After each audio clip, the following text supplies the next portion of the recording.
suspect and our security at home and abroad this holiday season. Let's bring in Alexander Melagru-Hitchens, a research director at George Washington University's program on extremism. Thank you so much for joining us. I want to bring you to the news of the day. Obviously, we see that other suspects have been apprehended. What does this tell you? Because initially we saw him travel from Germany through France and into Italy. And there was a lot of people saying, listen, why wasn't he tracked? Did he have support? Are you getting the sense that he did have more support now? Well, the arrests today were in Tunisia, and that was with family members of the suspect. And whether or not they're involved directly with the attack isn't clear. It actually sounds like he was trying to recruit them to come to Germany with him.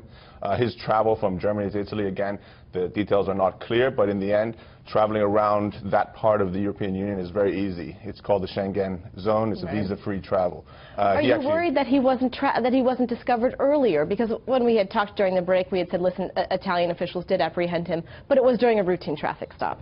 Yes, I mean, his eventual killing was not due to any sort of, intelligence. He was just, routinely stopped in a square, I believe, in Milan. But yeah, in the end, it's very easy. He bought his train from France to Italy. That train, doesn't check any details. You can buy those tickets without anyone really making any serious inquiries about who you are or what you're doing. We talked a little bit about the profile we're seeing, and especially some of the men even who were, as you said, were apprehended today, young males between the ages of 18 and 27, perhaps men who haven't been able to integrate into society. Is this a vulnerable profile that authorities should be looking at, and where do you start prevention? How do you get them before they become disenfranchised?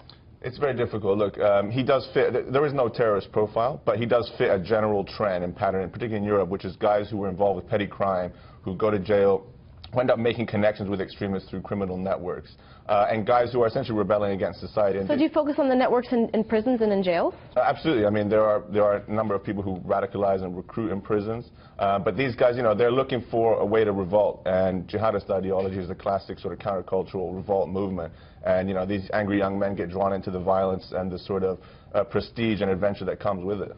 We look at the fact that there are the threat of lone wolf attacks and also directed attacks. So we're seeing them kind of come to a head when we see this is the second time that a suspected terrorist has used a vehicle really to just to plow through crowds of people. So that's really difficult for authorities to stop. How do you even begin to prevent attacks such as this? Yeah, I mean, look, a lot of these attacks are, as they call, lone actor. They are quite low tech, so you don't really know someone's going to do something until they actually commit the act. And this is the sort of perfect terrorist attack, very difficult to stop. Obviously, we're heading into the holiday season. We see this happen at large gatherings. What measures are being taken here in the United States to say, you can go out and enjoy the holiday season? Remember, we had just gotten the warning that there was a veiled threat by ISIS to conduct attacks on churches or large gatherings. That makes people very afraid, especially going into the holidays. Yes, and I mean that is the exact intent of any terrorist group. I would advise people to just live their lives as they normally would and trust that the authorities are doing their jobs here.